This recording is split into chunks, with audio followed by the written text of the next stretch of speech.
Hey. Let me move this microphone a little bit closer to me, hon. I don't know if y'all can hear me in that. But hey, I'm not in here by myself, y'all.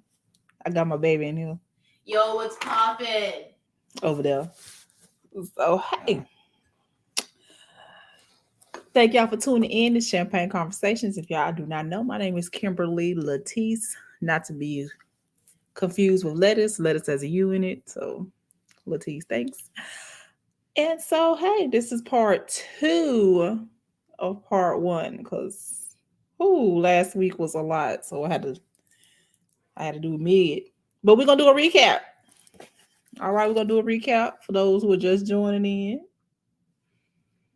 All right, so we talked about the many abuses.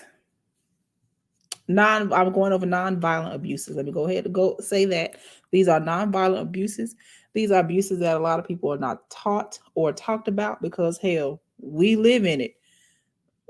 We grew up in households like this. So hey, going into a relationship, going through the same thing, is really nothing for us because we're used to it.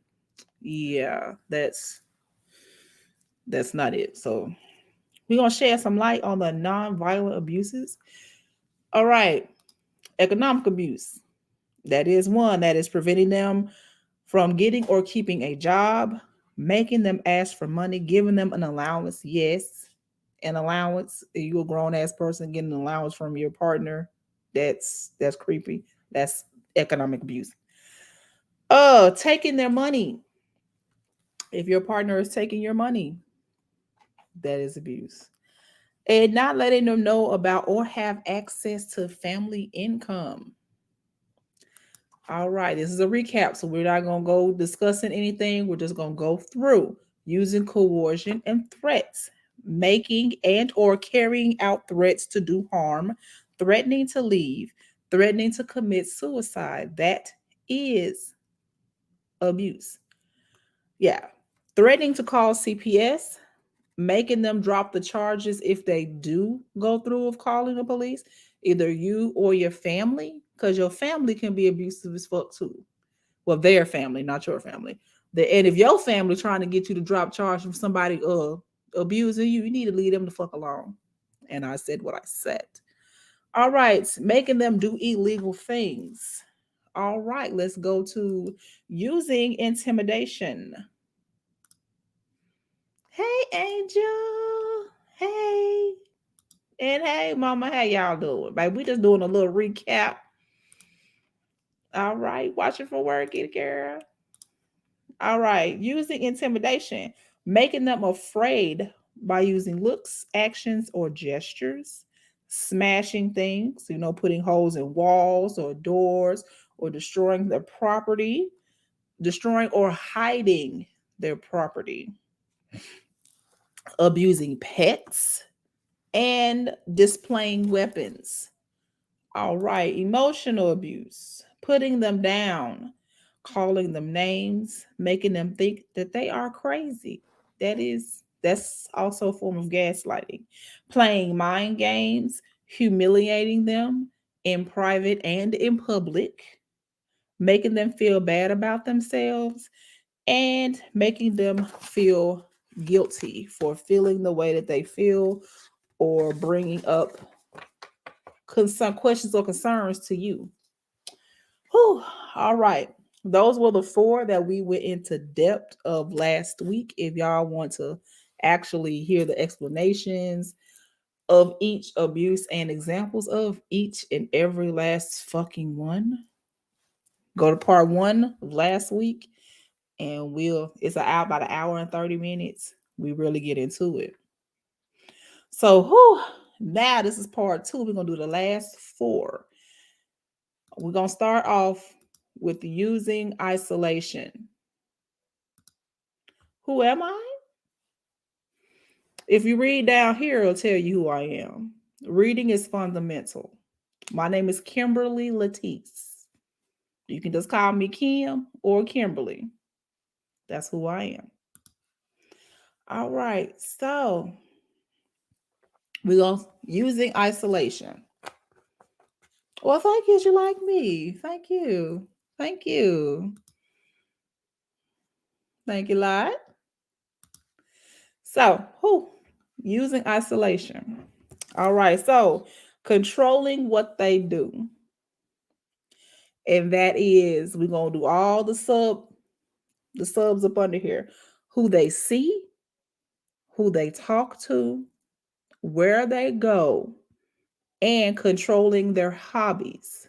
We're going to get into that.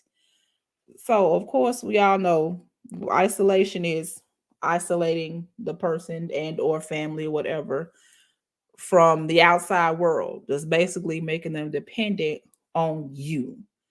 So that is one of the best ways to abuse someone is to isolate them. I basically was isolated when I was moved from my home where everybody was in Little Rock to Shreveport, where I knew absolutely no one. And so controlling who they see, yes, controlling their friend, want to know who their friends are. Whenever the phone ring, who is that? Who y'all talking to? What do y'all talk about? Or anything like that. Where they go, you have to when you have to ask permission just to go anywhere, you have to explain where you're going. If you got to go to the store, you're going to the store, and where else you going? Like they need to know every step. When you go to the store, they want you to call or go a step further, like I went through. Take a picture. When you get there, take a picture. And then try to act like they're concerned. When you get there, to take a picture so I know that you're okay. They try to use it like they're so concerned about your safety. No, I am not. I am not single. Sorry to hurt your feelings. You're from Saudi Arabia. That's sweet. Hello. I'm here in America, so I'm glad to meet you. All right. Controlling their hobbies. Yes, controlling their hobbies. So, as y'all know, I make jewelry and I paint. I'm an artist. I never did any of that when I was married. Never.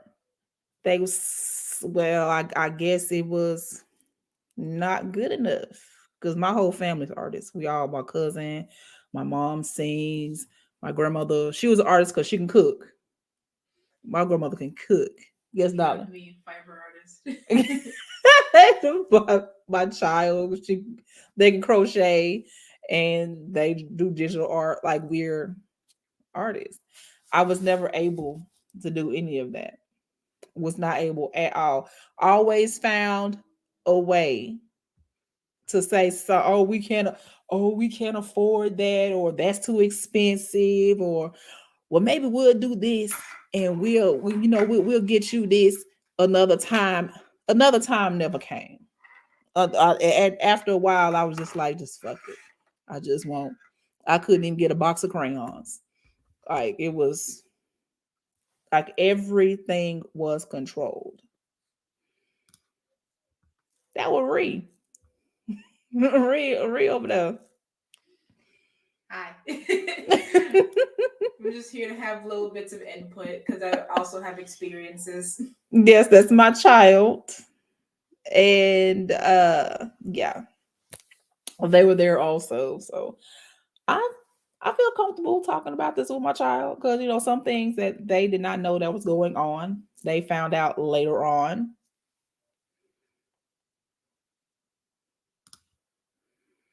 Yeah, yeah. Want to see the receipt and how much I spent. Yep. Also, I said I knew a girl who had to ask if she can go to the store, been there, then produce a receipt, and he would smell the bottom half of her body.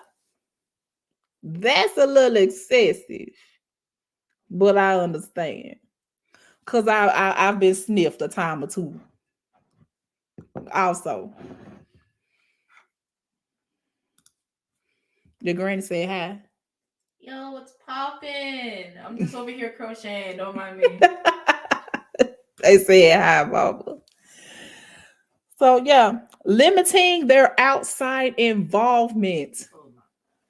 When you already heard what they said. Man, I had like no outside like involvement at all when I was back living in Louisiana. Uh, Mm-mm. I wasn't allowed to have certain friends. I was told specifically whenever I did eventually go out with friends that he decided that I could go out with, to not tell anything that happened in the house. Anything that stays in the house stays in the house. Um, Mm-hmm. I wasn't allowed to really talk to anybody. If I mentioned somebody, he'll be like, "Who was that?" I really and I had no social life whatsoever. So once I finally got to college, I was like, "What the hell is this?" Because I never had that. I never had the experience to actually have friends, and that's how I was so isolated. Mm-hmm. Did the kids are the same way? Did the kids the same way? They can only have certain friends, and I'm gonna go ahead and I'm gonna say it. Any black friends? Oh, they ghetto. They this. They that. My children could not have any black friends unless he knew who they are. The most black folks I was around, one of the neighbors. Yep. Mm-hmm. The neighbors, and they can only come around at certain times. Angel said, "Get to making two persons."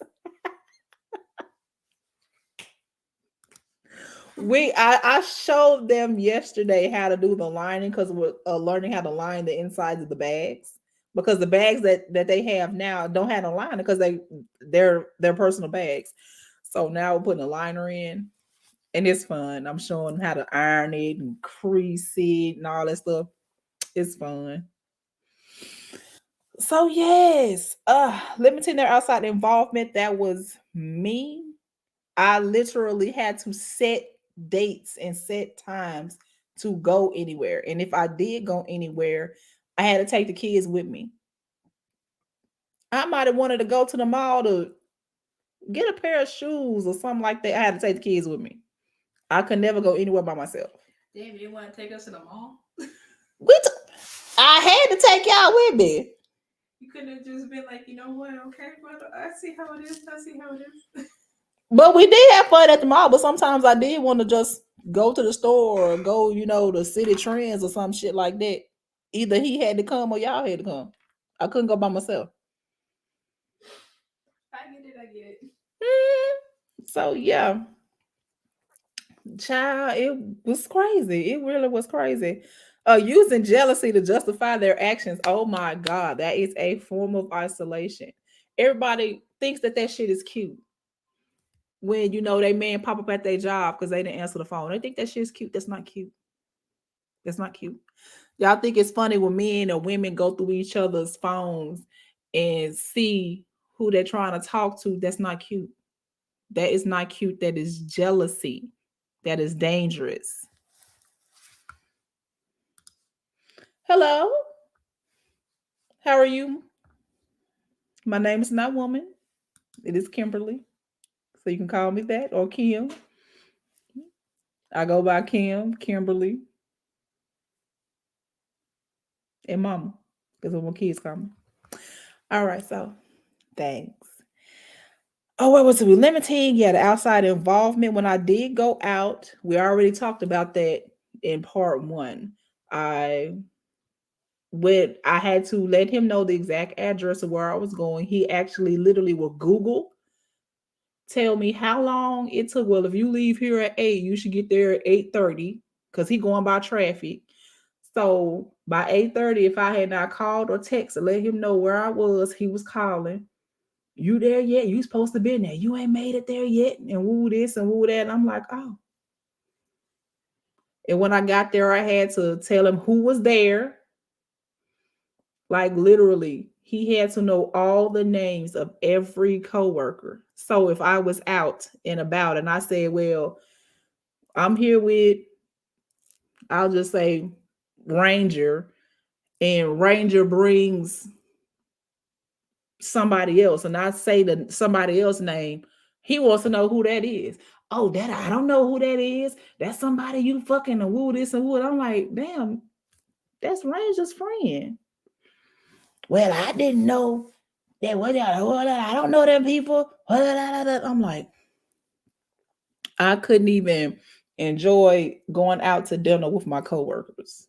Like, because we went out once a month, no little sister circle type thing. And if I said somebody else's name, oh, it was an argument. I'm talking about texting back and forth argument. It had got so bad that sometimes my coworkers would just take my phone and just put it down. They were like, "You're here with us. Put the phone down." It was crazy. Baby, I'm glad you love America. You can come get this place. This place is not for the folks that are just a little darker than Caucasian. You can have it. Come get, come on, get it. Not allowing them to see family. Hey, we gonna talk about this and we gonna stick to this for a little bit. I went through this soon as I left Little Rock, Arkansas. I hardly seen my family. And if I did see my family, it basically had to be it was a whole thing just for me to see my family. We would drive because I have family in Arkansas and family in Chicago. We literally would drive through Arkansas all the way through Chicago to see his people. We will be with his people for a week or two. But when we come back to see through Chicago, I had to drive through. We never spent overnight in Chicago. Never. We literally had to spend hours in Chicago. So that means I couldn't only see my grandmother when she was living in Chicago for a few hours. I can only see my aunt and uncle who raised me while I was in Chicago for a few hours. But when it came to his family, we was there for days. And when I would say something like that, well, you got to be back at work at a certain day. Okay, well, we could have been back at work at a certain day. Instead of spending 10 days in Michigan, we could have spent 6 days and spent 4 days in Chicago. It was all, we don't have nowhere to stay in Chicago. We don't have to. You know how many family members I had in Chicago? I could have stayed down the street at Miss Bets's house. So using that, using that tactic to keep me from my family. And when I did actually see my family who were 2 hours and a half away, it wasn't for long either. It would be a day trip. We hardly did any overnight trips. Even when I went to go see my cousin Elwood, my mama, like all of my cousins that are in Little Rock, we hardly got to see. We basically was there in the morning and was leaving by the nighttime. And I remember a time where he was like, "Hey," he asked me personally, "Hey, do you want to go see family or do you want to go to Six Flags? Six Flags is fun, right?" And I was like, "No, I'd rather go see grandma." And then he got like a hissy fit about it, thinking that like, "Oh, no one wants to do what I want to do and all this." Like, I'd rather see my family than go to amusement parks. I don't even like Six Flags. Mm-hmm. Like he would put one, he would, it was like really weird. And if we did not want to do what he wanted to do, he made it miserable and made it hellish for all of us. So yeah, we'll go to the next one. Minimizing, denying, and blaming, aka gaslighting. Gaslighting has a lot of different things. So we're going to go over because this I know we're gonna spend some time on this one. And I got a story. I got plenty of stories. So minimizing, denying, and blaming, aka gaslighting. Yay. So this right here is what made me really think about, really go into the different abuses that we had. Because like I said, many people only talk about the violent abuse, mental, violent, well, mental can be violent, also violent and non-violent, but physical, sexual, the abuses that you can actually see. When I got into it, that's when I was looking into gaslighting, grabbed my attention. So I was like, okay, I'm going to go deeper and deeper and deeper. That's when I started learning about, the financial abuse and the coercion, intimidation. And I'm sitting here, I'm like, God damn, this is my whole entire fucking marriage. Like, because growing up in a hostile, I can go ahead and say it, growing up in a hostile environment, my uncle beat my aunt and my aunt took it out on me. and she would threaten me. If I said anything or whatever, woo woo woo, that my mama can't afford to keep me. That's why I'm here, and things like that. I grew up hearing that, so I really didn't, speak on it. The whole what goes on in our house stays in our house thing. I heard that all of my life. So going from that situation to this marriage to me wasn't nothing. Like, this is things that I saw. Like, these were normalized to me. And that's really why I became an advocate really for abuses, because we grow up in them. Our parents, our family does it to us. So when we go out here into the world, and get into relationships and things like this happen, it doesn't click that this is not normal. It's not, because it has been normalized and we're so numb to it. Hey, hey, LaDonna, baby, I'm sorry, baby. I'm gonna take when I tell you I am running my mouth. I am running my mouth. So I don't want y'all to think that I'm not here. Child, I got a whole troll in here, and it's okay. It's all right. You gonna marry me and give me money and a mansion in Saudi Arabia? Okay. Holla at me when I get off tour. All right. So, all right. So we're gonna get into making light of the abuse and not taking their partner's concerns about it seriously. I went through this every time I wanted to have some kind of conversation about how I felt or how I was being treated. Every time it was, it's not that bad, or that's not, you're taking it a different way, you don't need to take it like that. And we, like, literally every single time, it was always turned back on me. And a lot of people go through that now. You speak on something, let's just say, okay, you tell someone that you feel like, their attitude, they need to change their attitude, you know and they come back at you saying, well,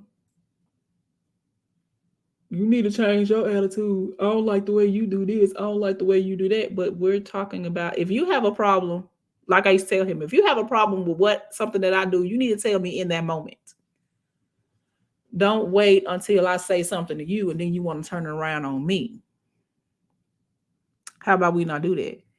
That's gaslighting, that's denying, or just flat out saying, oh, that didn't happen. Oh, I don't remember. My favorite thing, I don't remember that. All of a sudden, everybody got amnesia. I don't remember that. I didn't do that. Oh, you don't remember throwing a dog out, picking a dog up by its neck and throwing it out the out the house? You don't remember that? You must have been dreaming. I didn't do that. Denying,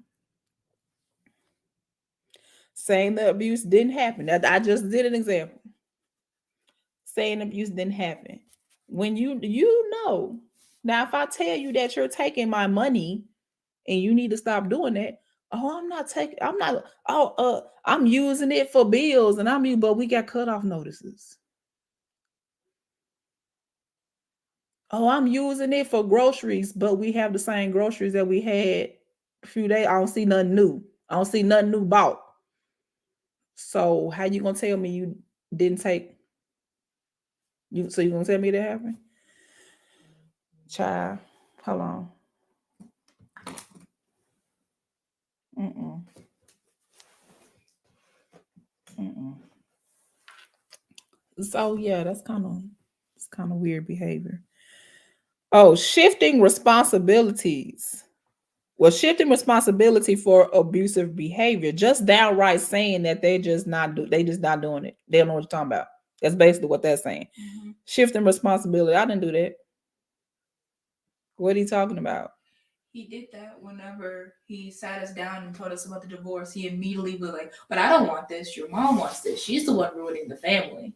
She's the one that wants to tear us apart. I didn't do it. That was all her." Mm-hmm. Now I remember that happening. Like, and I was just like, well, of course I believed him because that was family. I was like, oh my god. So that's another way. He kind of just like made me rely on him a lot too. Mm-hmm. That was another way of abuse, not really related to the current one, but making people rely on you. You probably talked about that yesterday. Yeah, I did.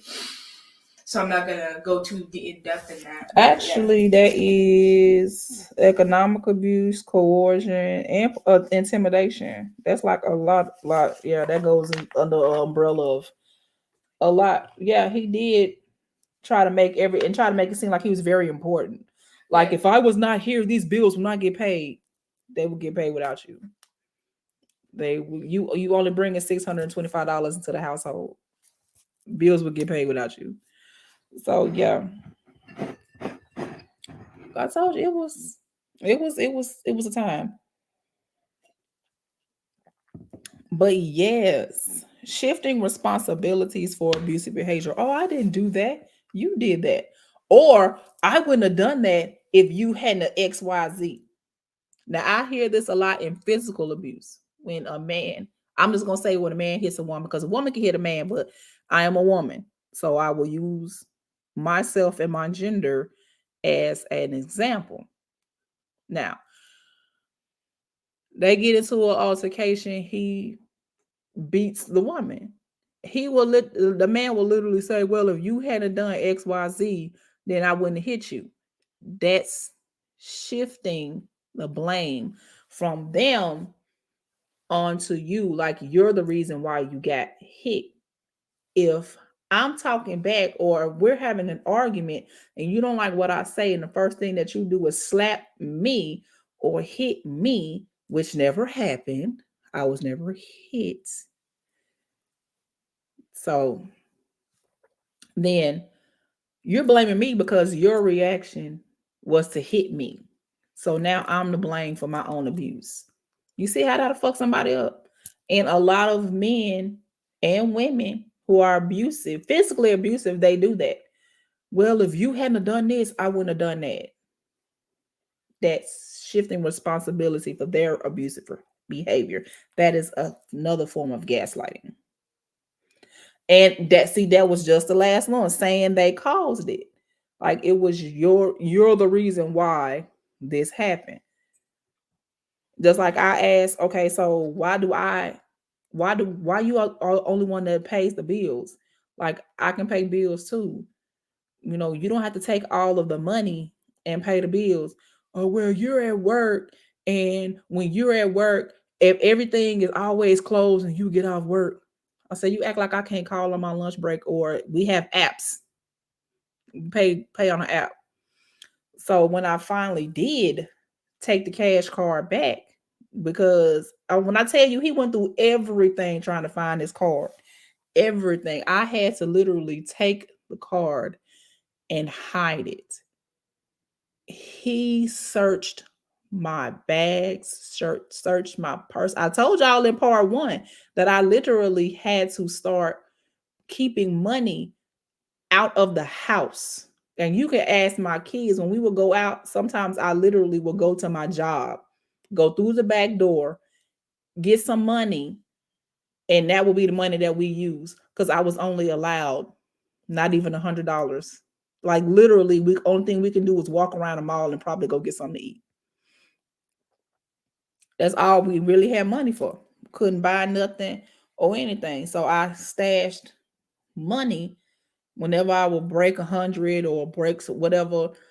I had ones and fives and tens or a few hundreds that I put aside in a jar at work just so I can survive because he only kept under a half tank of gas. So if I did want to take me and my kids somewhere, the car would not make it that far. He always made sure there was no money whatsoever in any account that we might have had or might be able to have. But like I explained in part one, Had my name so tore up, I couldn't get a bank account. I could not get a bank account. We went through so many banks, and it's like soon as his name was put on there, as soon as they sent out both of them cards, his name was on one and mine was on the other. Couldn't keep a dime. Could not keep a dime. By the time I look up, we'll be $800 in the red. They had to shut it down. That's why I ended up having to get one of them little money, the little Walmart money cards, which I still have it. I still have that card. Anyway, let's go to the next panel. We're not gonna be on here long like we was the other day, because the other day we was on here long. Using children. Now you just heard a story from my own child. What happened? And he did that all the time. All of the time. When I wanted, because I wanted my independence. I wanted to be able to take myself to work and come back. And I'd be like, okay, well, I can take myself to work. The kids can go on the school bus. Now I gotta keep the car because I don't want them on no school bus. I don't know them people. I'm like, we grew up on the school bus. And my mama dropped me off at the school bus every day. Every time it was something that he had to do. How am I gonna be able to pay the bills? How am I gonna be able to pick the kids up and woo this and woo that? Everything circled around the kids. And I'm like, he literally dangled them kids in front of me and made that his reason why he did a lot of fucked up shit was for the name of the kids. Oh, we can't spend the money on that. Oh, we gotta do something for the kids. We gotta do something for the girl. And it never happened. Never happened.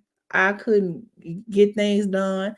I couldn't buy things that I wanted, or even things on the house, because he would say, "Well, you know that woo woo woo for the school, and we need to save this for fees and all." I'm like, "What fees? They elementary school. Like, what the fuck?" All right, making them feel guilty about the children. Example, using the children to relay messages. Now, I know a lot of people that go through this. Mama and daddy will get up mad with each other and they'll use the kids. Oh, you go tell your mama this, or you go tell your daddy this. That's abuse. That is abuse. That is using your kids to basically speak for you. And if you're a grown ass person, there's no reason why. And then get mad when the kids be all in your business and know your business. You're putting your kids in your business by having them relay messages.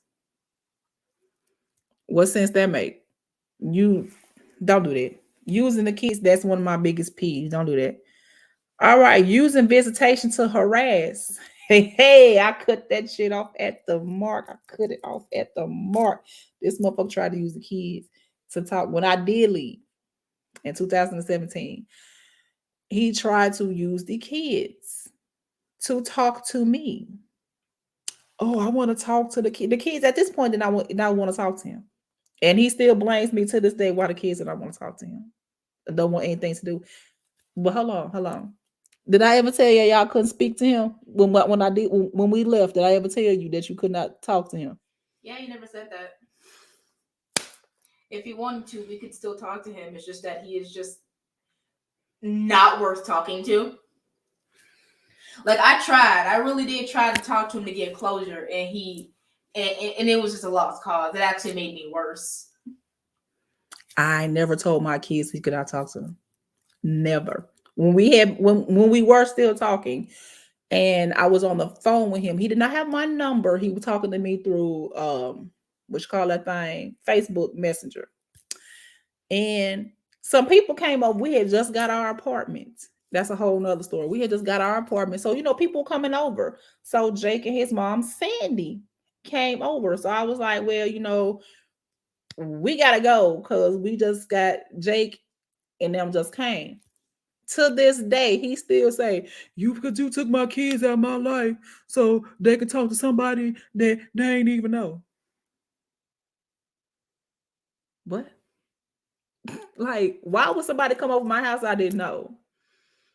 To this day, he still gets mad about that. That was the last time that he spoke to them. because he literally got mad because I told him we will call you back because some people came over. And then, oh, it was a whole nother thing, whole fast. Cause like I said, he still use the kids to this day. He's called me a careless mother. He said he was gonna call CPS on me. How you gonna call CPS on somebody you don't even know where they are? But anyway, it child, I got over 500 emails of that mess. And then after that, he basically was just like them kids, they not his. He not paying no child support. And if I try to divorce him, he gonna contest it because they not finna get a dime from him because all of a sudden now he can work after being handicapped for all these years. But anyway, that's a whole nother thing. Yeah, he abused the system too. He abused the system. He sure the fuck did. But anyway, oh, threatening to take the kids away. That if a person does not do what you want to do, then oh, I'm gonna take your kids. I never did that. I never did that. He threatened to take them. If he said if I was going to leave him, he was going to take the kids because he does not want another man raising his kids. The night I left, he tried to take one of them, and so yeah, it's it's weird. I'm not gonna hold y'all long, y'all. I'm not gonna hold y'all long. Using kids, okay, making them feel guilty about the children, using the children to relay messages, using visitation to harass, or using the kids as a way to harass you, and threatening to take the kids away. I'm gonna go through these swiftly because, like I say, last week we was on it. We was an hour and a half in. I was tired. I know y'all was tired. Y'all probably was triggered. I was triggered. So now this one is going to be very interesting because I this was very interesting to me. But growing up in a patriarchal home, I get it. So using male privilege, and I worded this exactly the way that it is because in a situation like this, it is actually using male privilege and trying to force gender roles on people. So I will be saying he and she. I will not be saying they in this because we are talking about male privilege. Yep. Well, you was there, mama. You know, he sure did pull the knife on his own child. And I pulled a knife on him. And you sure the hell did. Pulled a knife, a matter of fact, a knife and a broom on his own child. Let you know how much he loved his kids. But anyway, using male privilege, we're gonna go through this. All right. Treating her like a servant. They yes, that was ooh. I literally got up, was out of the house by 4:30, work at 5, got home between what 6, 7, 8, or 9, depending on if I had to close. Still had to cook, clean. The only thing that he did, I will say, is wash the dishes and wash clothes. And even then, me and Kia wash dishes. And then after a while, he complained about that because I have dishpan hands. Look at my nails are splitting. Look at my cuticles. They look ugly. Oh my God, my hands are soggy. Then he started having the kids wash. So basically, all he did was wash clothes. And literally, that's all he did was wash clothes. And then eventually, we started washing clothes. Then the kids started washing their own clothes. So yeah. He had us pumping gas for him. Well, at least me. He taught me how to pump gas so I could pump gas for him. God slapped shit out of him 5 times. I don't even pump gas. Child, that's new to me. That's new to me. I did not even know that. 'Cause I know we was teaching you how to drive. I wanted to teach you how to drive, but that's a whole other thing. So apparently he was teaching he was treating the kids like servants too, having them pump gas. I did not even know that. So I'm taken back by that too, because I did not know that he had my kids pumping gas. Because Like I'm mad. At least me. I don't know about Kia. Kia probably ain't gonna pump gas. Kia is not gonna do it. Ugh. Making all the big decisions. Every decision had to be done by any suggestions was not nothing. No, we're not gonna do it. It was not gonna do it. Every big decision had to be what car we got, what food we ate, any trips, day-to-day activities. Like if I was off work, we did whatever he wanted to do. Even with the kids, did whatever he wanted to do. They had to play with whoever he wanted them to play with, go wherever he wanted them to go. So yeah, making all of the big decisions. He decided what bills were paid, all of like it was acting like the master of the castle.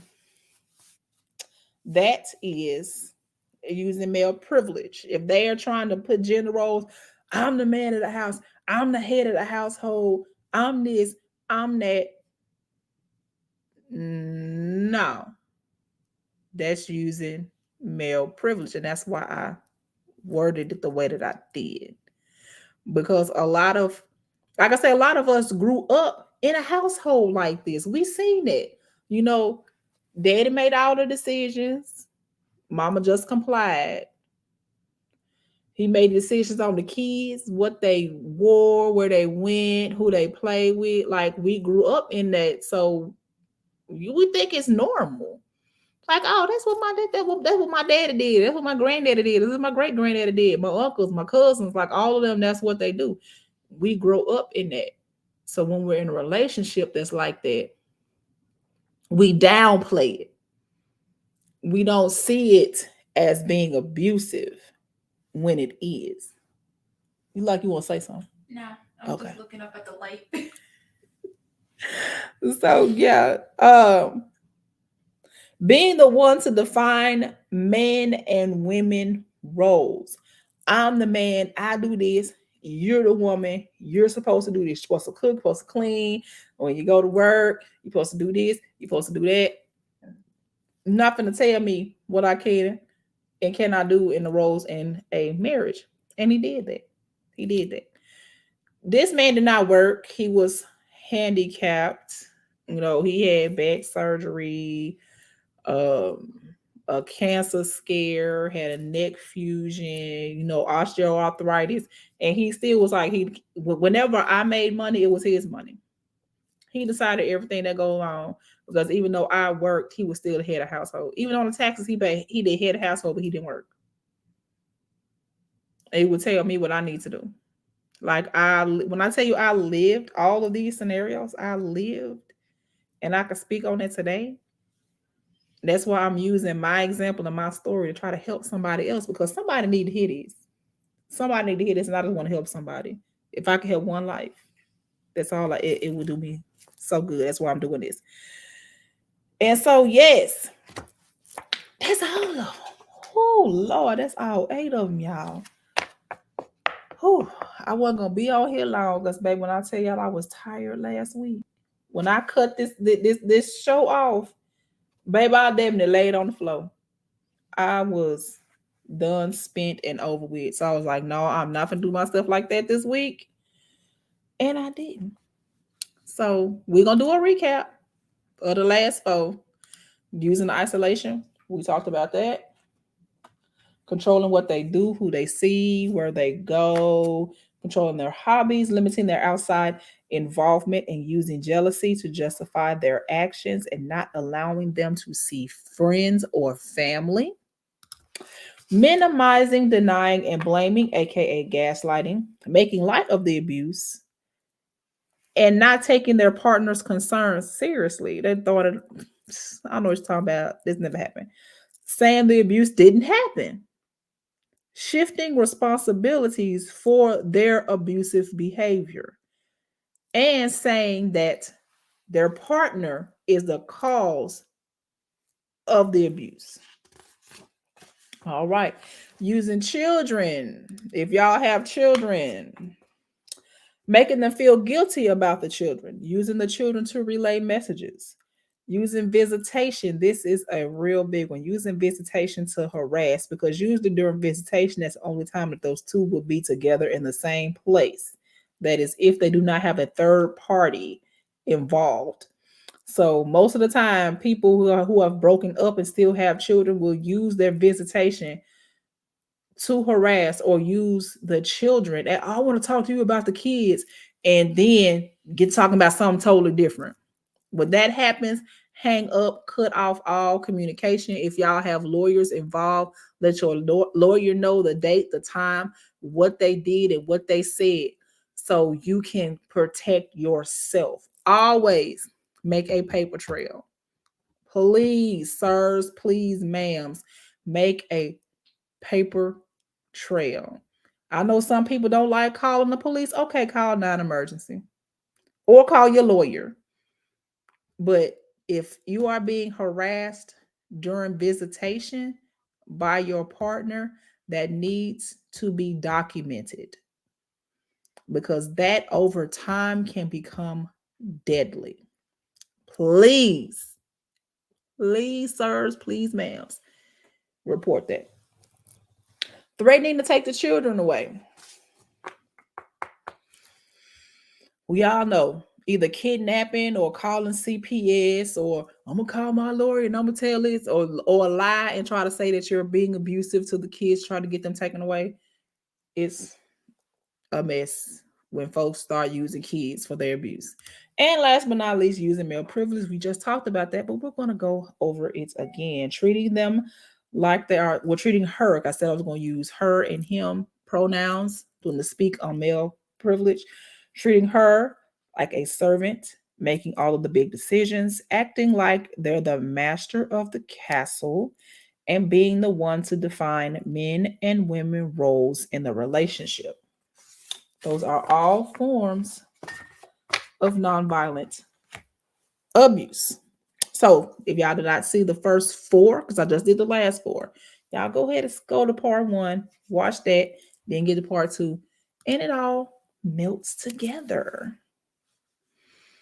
Yep, do a paper trail. Is your doc? I'm telling you, that's your documentation. That's one thing I learned in the medical field. If it's not documented, it did not happen. That is one thing that I learned in the medical field.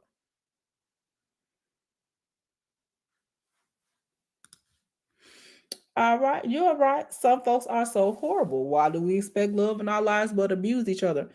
I, for some people, it's either how they were raised or they just want to have power. You can have the best mother and father in the world and still be a pile of steaming shit.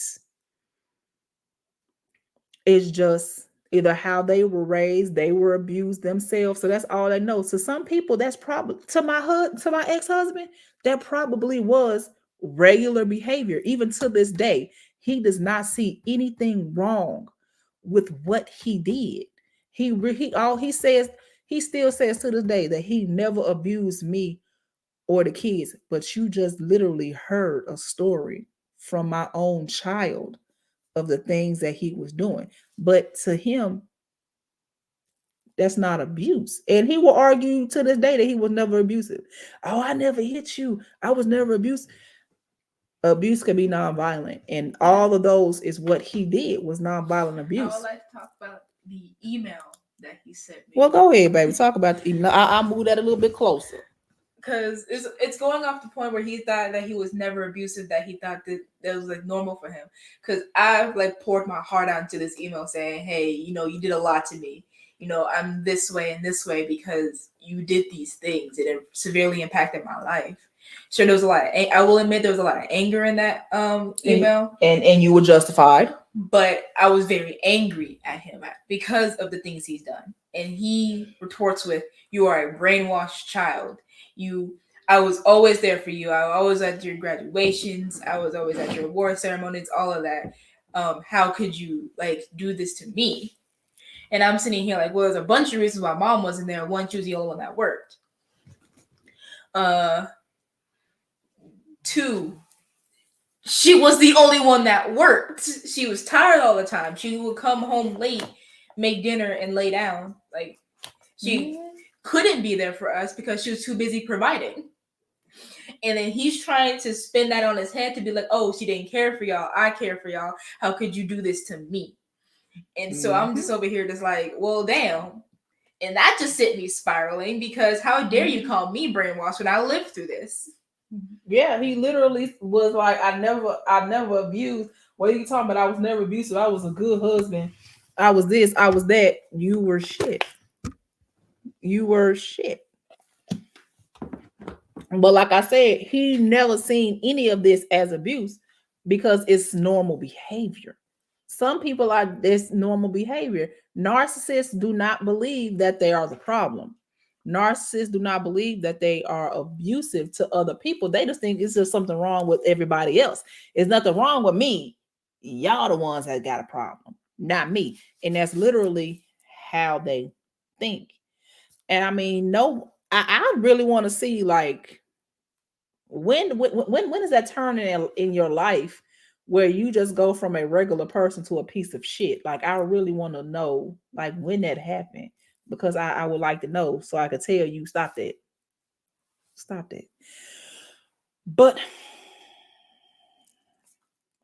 that's life. That's why I urge everyone to please do not rush into any type of relationships, any type of marriages till y'all know everything about each other, ups, downs, perks, everything. Because who child? I was lied to for a long ass time. Then got married and just went over it just and it really got bad when he was unable to work because I'm not gonna say that my husband never worked. He did. But when he got sick and had to stop working, that's when he became abusive.